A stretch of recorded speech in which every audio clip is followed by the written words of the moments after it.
Mesdames, Messieurs, bonsoir et bienvenue à cette édition d'information sur la télévision Labari.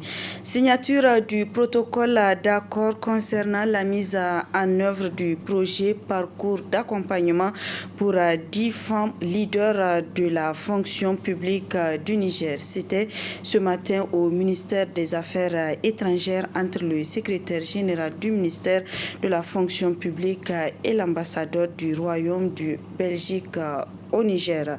Le compte rendu avec Arieta Salah et Nasser Seydou. Valoriser les compétences féminines, tel est l'objet de cette signature du protocole d'accord entre l'École nationale d'administration ENA du Niger et l'Institut royal des relations internationales de Belgique sur la mise en œuvre du projet Parcours d'accompagnement pour 10 femmes leaders de la fonction publique du Niger. Ce projet témoigne de l'engagement de la Belgique en tant que promoteur global de l'égalité des genres. L'objet de la formation qui sera mise en œuvre par l'État et qui bénéficiera à 10 femmes engagées dans la fonction publique sera de les amener précisément à déployer leurs qualités dans le domaine du leadership, de la communication, du plaidoyer, de la négociation et de la médiation. Ce sont les qualités nécessaires pour exercer de façon optimale une fonction de haut niveau dans l'administration publique.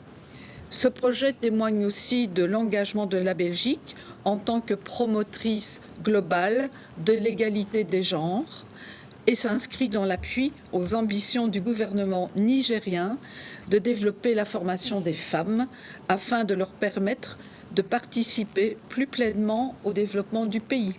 La partie nigérienne, par le biais du secrétaire général de la fonction publique, a remercié le Royaume du Belgique pour cet engagement d'accompagner 10 femmes leaders de la fonction publique. Le protocole d'accord a pour objectif général de mettre en œuvre un parcours d'accompagnement pour 10 femmes leaders de la fonction publique nigérienne, sélectionnées sur la base d'un concours selon l'approche globale belge au Sahel. Diplomatie, développement et défense. Un comité de pilotage et un groupe de travail seront créés par les deux parties pour mettre en œuvre le parcours d'accompagnement.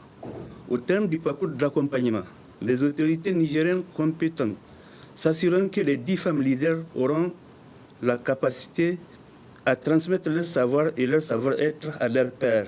Ce projet fournira à 10 femmes leaders de la fonction publique du Niger pendant 6 mois une série de formations au savoir-être et au savoir-faire dans le leadership, la communication, le plaidoyer, la négociation, l'éthique et l'intégrité. La paix et la prévention des conflits étaient ce matin au centre des échanges au cours d'un atelier de formation initié par le consortium ODDC, MVIN et ONDES.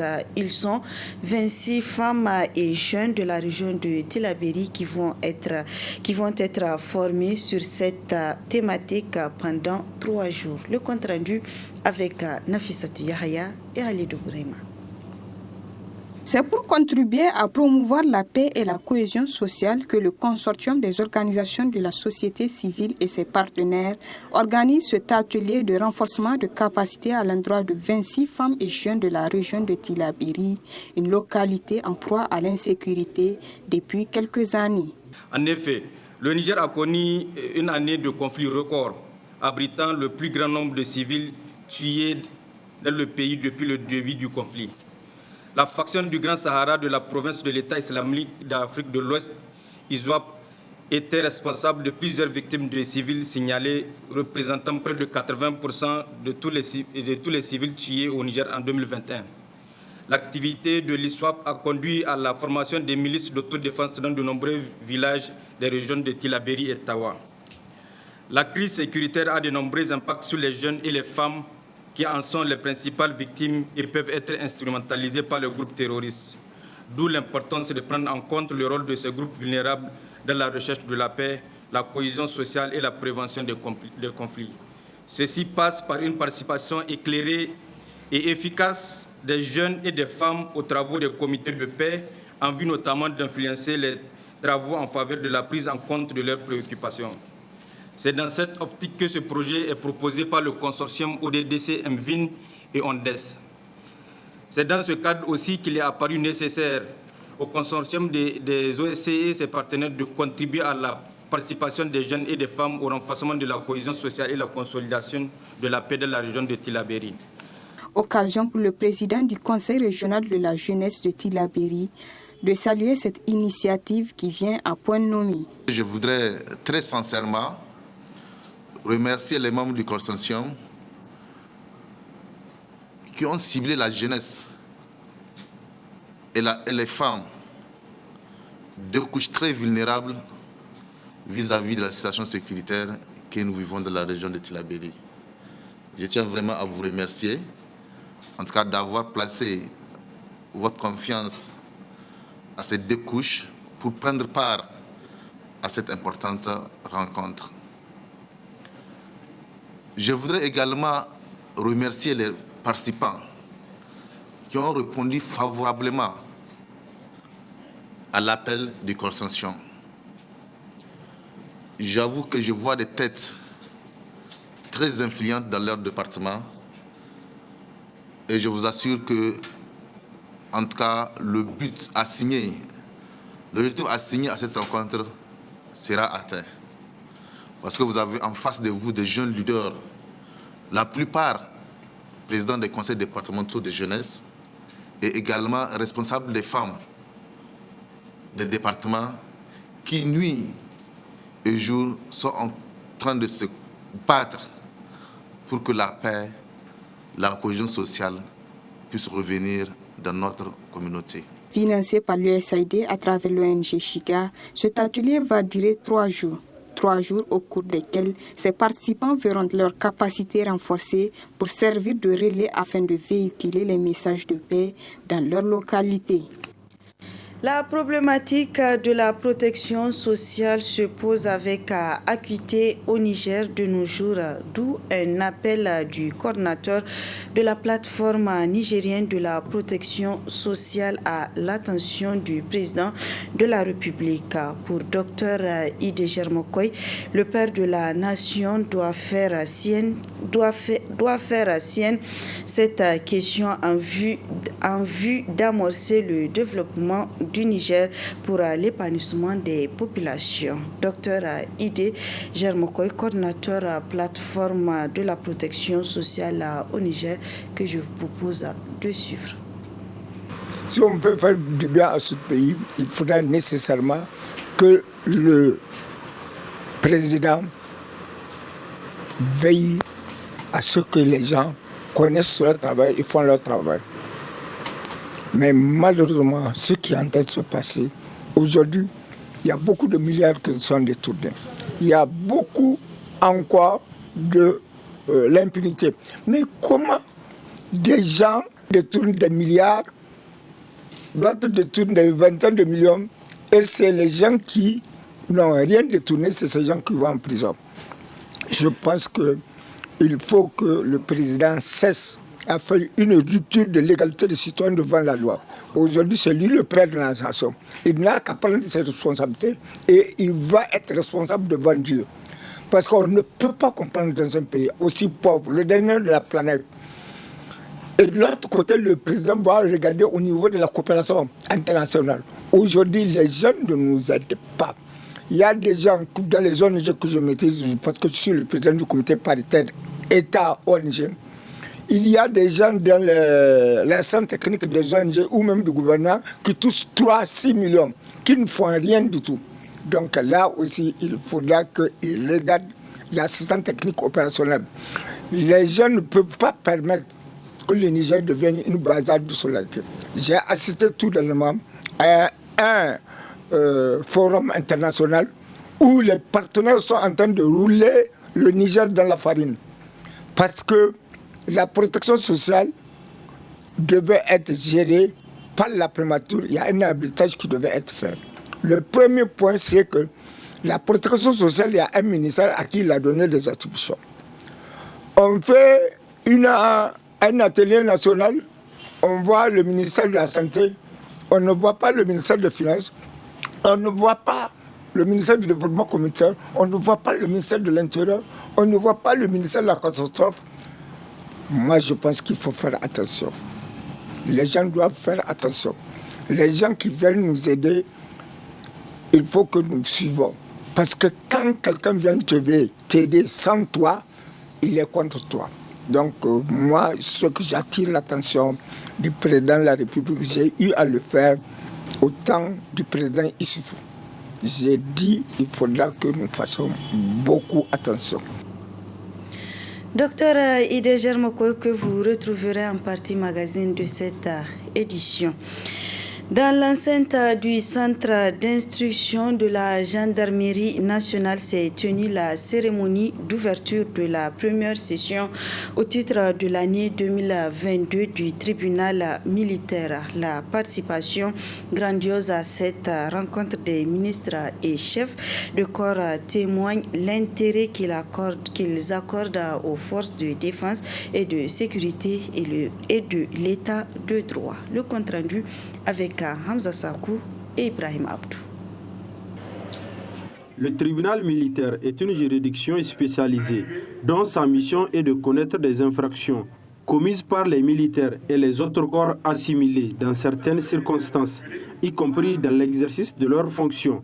La présente rencontre ayant réuni autorités politiques et militaires est celle de l'ouverture de la première session du tribunal militaire au titre de l'année 2022.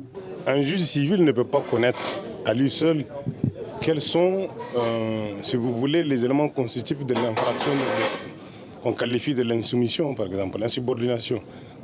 Insubordination, refus d'obtempérer toutes choses qui appartiennent à la discipline militaire et qui permet, lorsque les militaires sont dans la composition, leur permet d'apporter leur éclairage, leur technique, leur connaissance de la chose.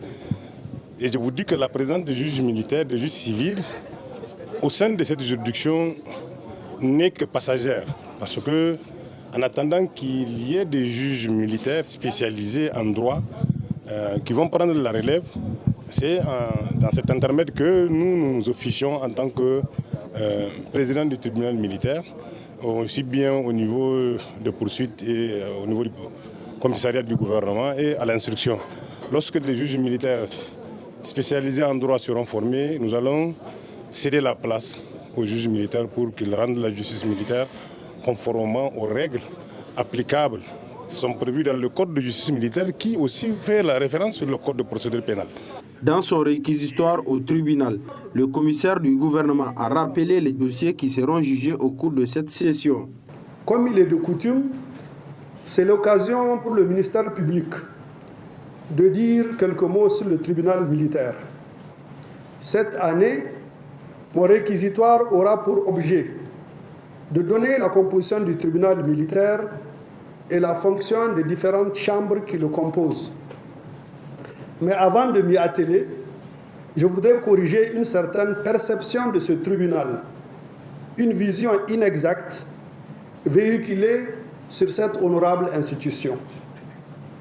En effet, certains voient dans le tribunal militaire une juridiction d'exception. Une juridiction d'exception héritière de la Cour de sûreté de l'État. Rien n'est plus éloigné de la réalité que cette filiation qu'on essaie d'établir. En réalité, le tribunal militaire est une structure régulière de notre architecture judiciaire. Et ses procédures sont, comme celles des autres institutions judiciaires de notre pays, totalement conformes à la Constitution, conformes aux normes et principes fondamentaux du droit et en adéquation avec les conventions internationales auxquelles notre pays a souscrit. Les travaux de cette première session au titre de l'année 2022 vont durer 7 jours et l'audience est ouverte au public. Allons à la découverte du scout et du scoutisme, un mouvement des jeunes vieux de plus d'un demi-siècle qui a fait et qui continue à faire ses preuves dans le développement des pays du monde. Ce mouvement contribue également dans la lutte contre le terrorisme, notamment au Sahel et au Niger en particulier. C'est un reportage signé Hassan Saleh Mustafa sur les images de Sadoudouni. Mouvement de jeunes qui se base essentiellement sur certaines valeurs telles que la solidarité, l'entraide et le respect, le scoutisme contribue inéluctablement au développement d'un pays. Ainsi, de sa création en 1907 à nos jours, ce mouvement a joué un rôle important dans l'émergence de plusieurs pays africains, comme l'explique le directeur régional Afrique. Et je pense que vous n'êtes pas sans savoir que pendant plus de 3 décennies, l'Angola a souffert de la guerre, avec surtout la rébellion qui était menée par Savimbi. Mais si nous parlons de l'Angola aujourd'hui, et si vous voyez le travail que les scouts ont fait, en fait, quand nous préparions la conférence régionale Afrique, je suis allé voir le gouvernement quand j'ai rencontré le président. Aujourd'hui en Angola, le gouvernement angola a construit 7 centres d'encadrement de la jeunesse. Et ces 7 centres sont confiés à la gestion par les scouts. Parce qu'ils ont vu la transition entre la jeunesse qui a été un peu plus exposée à la guerre, avec aussi les défis que ça portait. Les jeunes étaient plus facilement recrutés dans les groupes armés pour faire la violence. Et le travail que les scouts ont fait pour transformer ces jeunes-là pour qu'ils deviennent des citoyens paisibles pour contribuer à leur développement. Basant sur cette expérience, le gouvernement a dit, si tout le monde, c'est pas que tout le monde devienne scout, mais si tout le monde avait une fisc et les valeurs scout, et avait aussi la contribution et les capacités scout, on aura un pays paisible. Dans ce contexte d'insécurité grandissante dans les pays subsahariens et particulièrement au Niger, déstabilisé par les groupes armés non étatiques qui recrutent des jeunes, des projets et des programmes ont été initiés en faveur des jeunes et les résultats sont très encourageants. Et le travail que les scouts font, c'est aussi ce que nous appelons le développement communautaire. Donner des opportunités de base. Par exemple, ici au Niger, je sais que déjà depuis 2012, on avait un projet financé par la Finlande qu'on appelait Aliments pour la vie. Apprendre aux jeunes de faire son petit jardin, de cueillir des légumes et les surplus, les vendre au marché pour avoir une vie. Donc, c'est apprendre les jeunes à être utiles pour soi-même et pour la communauté. Alors, je parlais tout à l'heure de l'alignement que nous avons à l'aliénation que nous faisons aux jeunes. C'est que les jeunes, s'ils ne se retrouvent pas dans la société, donc ils vont se donner à tout venant. Et c'est là, je pense, que pour les terroristes, parce qu'il n'y a personne, et je pense que même les terroristes eux-mêmes, ils n'aiment pas ce qu'ils sont en train de faire. Parce que c'est une vie que nous tous nous aimons comme une vie un peu d'aisance, n'est-ce pas? Et c'est ça, Dieu nous a appelés à être heureux. Et vivre une vie difficile avec ce que les terroristes souffrent dans le désert, hors de la société, avec tout ce qu'ils sont en train de faire. Personne n'aimera vivre cette vie-là. Le scoutisme est un mouvement politique pour les jeunes et par les jeunes fondé sur le bénévolat. Il compte à travers le monde plus de 40 millions de membres issus de 217 pays et territoires dans toutes les régions du monde. À l'occasion de la journée de la femme célébrée le 13 mai dernier, Absatou Bagaya et Noura Zahir, toutes deux photographes respectivement de nationalité nigérienne et algérienne, ont participé à une exposition photo au Centre culturel franco-nigérien Jean Rouge de Niamey, dénommée Regard sur ma ville Niamey. L'exposition montre les deux villes à travers les objectifs de femmes photographes. C'est un reportage du studio Kalangu. Ce que je présente dans cette expo, c'est comme une vitrine, comme une mémoire, sur la ville d'Oran. Enfin, je suis en train de présenter ma ville natale aux Nigériens. Je prends ce que je vois dans mon environnement, dans mon quotidien, dans ma société. Et voilà ce que vous voyez sur les photos d'Oran, c'est des marchés, c'est des ruelles, c'est des vieux quartiers, c'est l'ambiance de la société oranaise. C'est une ville très dynamique, très joyeuse. Les gens sont souvent souriants, ils font tout le temps la fête. Je suis très très contente de croiser mon regard avec Absatou. C'est une première. J'ai déjà croisé mon regard avec des photographes français. mais avec une photographe nigérienne, je suis très très contente. Moi j'adore la photographie africaine. La photographie africaine, il y a beaucoup de contrastes, beaucoup de couleurs, c'est très très beau. L'environnement il est très très beau et les photos ils sont très très réussis. J'ai hâte de prendre des photos en fait à Niamey. Mon regard sur la ville, il passe à travers les portraits. Les portraits de qui? Les portraits des personnes qui sont dans cette ville, les portraits des activités qui se font dans la ville, le portrait des rues, le portrait de tout ce qu'il y a comme ambiance de la ville. Donc vous allez voir beaucoup de personnes que je croise en chemin au marché. J'ai fait le grand marché, j'ai fait les écoles, j'ai fait les rues, j'ai fait les femmes qui sont autour des portraits. Donc en fait c'est la relation avec ma population, c'est la relation avec les personnes. C'est elle que je montre en fait.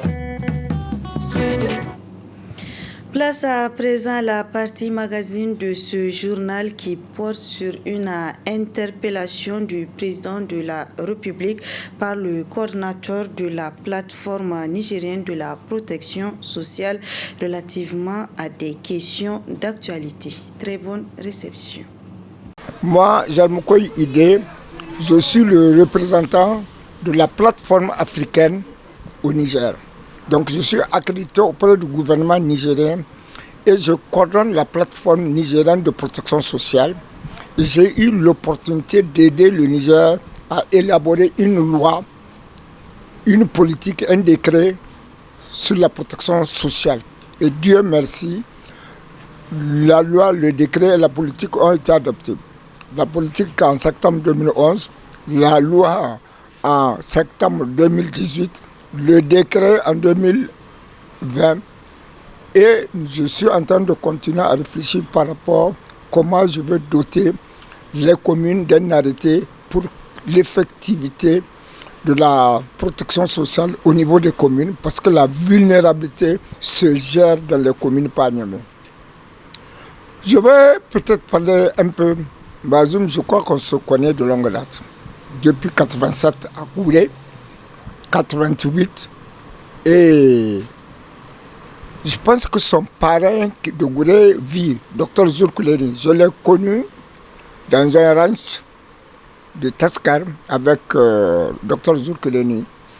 Deuxième connaissance que nous avons eu à faire, c'est à Maradi, où il était professeur. Moi, j'étais chef de SEM de choses. Maintenant, je pense que la situation du Niger, nous devons faire beaucoup attention. Beaucoup attention. Pourquoi? Pour 8 raisons fondamentales. La première raison, c'est le contexte même de notre pays. Le contexte mérite d'être géré à bon escient. Et par rapport au contexte, il y a effectivement la situation sécuritaire. Au-delà de la sécurité tout court, il y a aussi la sécurité alimentaire et nutritionnelle, parce que tout le monde sait qu'aujourd'hui le Niger est dans une situation assez grave et dans toutes les régions. Le deuxième aspect, c'est par rapport à la mise en œuvre des politiques. Le contexte du Niger repose sur 3 choses. D'abord, l'urgence humanitaire. Chaque année, aujourd'hui, je peux dire, en tant que coordinateur de la plateforme du Niger de protection sociale, près de 9 millions de Nigériens sont dans l'insécurité. Dans l'insécurité, il faudra créer pas seulement des filets sociaux, mais de créer des programmes d'accompagnement. Deuxième assez important, le Niger a des potentialités dans les régions, dans les communes. On doit créer les conditions nécessaires pour le développement durable à la base. Et les partenaires donnent beaucoup d'argent, mais aujourd'hui on peut dire il y a des financements qui ne sont pas utilisés, même à 32%. On se demande pourquoi. C'est pour ça qu'il est bon de faire un tableau de bord de suivi des engagements. Les gens nous accompagnent, mais le troisième aspect, il faut la résilience des communautés. Pour faire la résilience des communautés, il faut des combinaisons. Ces combinaisons, ça veut dire qu'il faut créer les conditions et un environnement favorable pour que les bases, en tout cas, de la lutte contre la pauvreté en vue de la résilience soient effectives au Niger. Maintenant, par rapport à la femme, le 13 mai, c'est une bonne chose, on a fêté. Et je pense que La démographie du Niger, on doit le gérer. Et le gérer avec beaucoup d'attention, sinon on va parseminer. Si les femmes constituent près de 51 ou 52% de la population, il faudra faire des mécanismes pour les gérer. Les gérer, nous avons déjà des gros problèmes. Aujourd'hui, les guerres ou le terrorisme ou le djihadisme nous a permis de perdre beaucoup d'hommes, soldats, villageois, et nous avons des veuves et des orphelins. C'est vrai, on a créé un projet WAP. Mais ce qui est intéressant, c'est que la politique de protection sociale devait être amenée au niveau des communes parce que les communes ont des organes délibérants et des organes d'exécution qui peuvent gérer ce qui se passe. Je vois mal un ministre, même si c'est un ministre de la catastrophe, aller de Niamey pour aller dans un village distribuer un sac de riz ou un sac. Ce n'est pas son travail.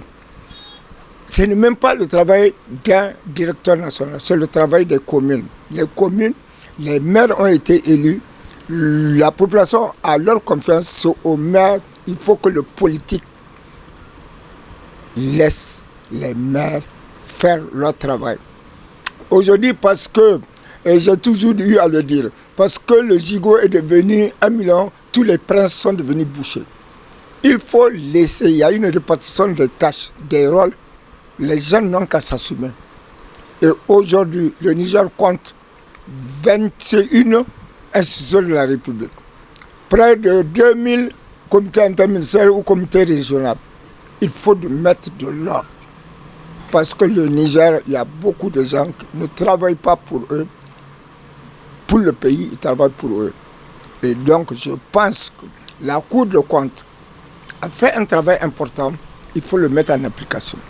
On ne peut pas continuer à dilapider l'argent du pays pour dire qu'on est pauvre. Aujourd'hui, il y a des gens qui ne mangent pas.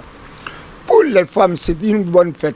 Je crois que les femmes sont en train de s'organiser, à travers même la prise en charge des orphelins. Mais c'est un projet qu'on a mis en place. Ce projet-là va être géré par les communes ou bien par certains ministères qui s'occupent de la protection sociale. Mais ce n'est pas une fondation de gérer l'argent des veuves ou des orphelins. La fondation peut aller chercher l'argent ailleurs pour pouvoir aider ces femmes à s'organiser, mais pas se substituer à eux, à elles. Donc aujourd'hui, la journée du 13 mai, c'est la journée de la femme. Elles ont fait beaucoup de choses. Moi, j'admire le courage de ces braves femmes. Elles font beaucoup. Il faut aller dans les villages pour voir ce qu'elles font. Mais ce n'est pas au président ce qu'il a dit là. Ce n'est pas bon. Et même s'il doit citer les versets du Coran, nous aussi on a un peu regardé le Coran. Mais ce qu'il a dit là, il a écrit en français pour lire. Et ça ne concorde pas avec les dispositions du Coran. Donc il ne faut pas faire un détournement de notoriété. Il faut permettre à chacun de faire ça. Les marabouts n'ont qu'à faire leur travail, les chefs traditionnels n'ont qu'à faire leur travail et les autres. Mais il y a une substitution. On ne peut pas permettre à un gouvernement de vouloir se mêler de ceux qui ne le regardent pas. Pour finir, je vais parler de la protection sociale que je maîtrise. Parce que j'ai fait la politique de protection sociale, c'est moi qui l'ai écrit. J'ai fait la loi sur la protection sociale, c'est moi qui l'ai écrit. J'ai fait le décret, c'est moi qui l'ai écrit. Et je représente la plateforme africaine dans 25 pays francophones, dont mon siège est à Nairobi, au Kenya. Si réellement on veut faire du bien à ce pays, si on veut faire du bien à ce pays, il faudra nécessairement que le président veille à ce que les gens connaissent leur travail et font leur travail. Mais malheureusement, ce qui est en train de se passer, aujourd'hui, il y a beaucoup de milliards qui sont détournés. Il y a beaucoup encore de l'impunité. Mais comment des gens détournent des milliards, d'autres détournent des vingtaines de millions, et c'est les gens qui n'ont rien détourné, c'est ces gens qui vont en prison. Je pense qu'il faut que le président cesse à faire une rupture de l'égalité des citoyens devant la loi. Aujourd'hui, c'est lui le père de la nation. Il n'a qu'à prendre ses responsabilités et il va être responsable devant Dieu. Parce qu'on ne peut pas comprendre dans un pays aussi pauvre, le dernier de la planète. Et de l'autre côté, le président va regarder au niveau de la coopération internationale. Aujourd'hui, les jeunes ne nous aident pas. Il y a des gens dans les ONG que je maîtrise, parce que je suis le président du comité paritaire État-ONG. Il y a des gens dans les centres techniques des ONG ou même du gouvernement qui touchent 3-6 millions, qui ne font rien du tout. Donc là aussi, il faudra qu'ils regardent l'assistance technique opérationnelle. Les jeunes ne peuvent pas permettre que le Niger devienne une bazarde sur la terre. J'ai assisté tout dernièrement à un forum international où les partenaires sont en train de rouler le Niger dans la farine. Parce que la protection sociale devait être gérée par la prémature. Il y a un arbitrage qui devait être fait. Le premier point, c'est que la protection sociale, il y a un ministère à qui il a donné des attributions.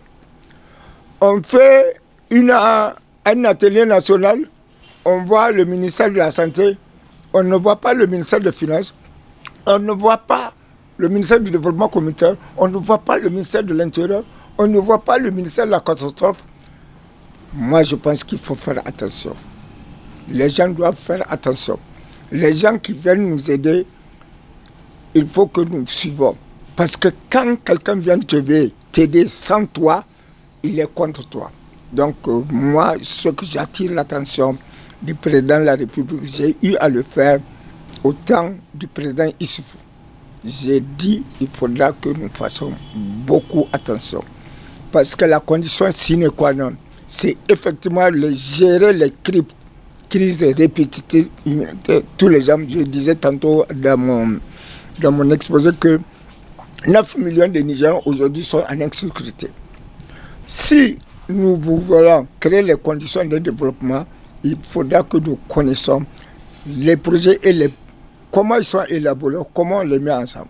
Aujourd'hui, quand vous regardez DIFA, c'est des milliards qu'on injecte. Mais aujourd'hui, vous allez à DIFA, c'est la désolation. Cet argent-là qu'on annonce, je ne suis pas contre le système des Nations Unies. Avant-hier, le monsieur là est venu, il est parti à Walam. Mais au juste, après, qu'est-ce qui va se passer?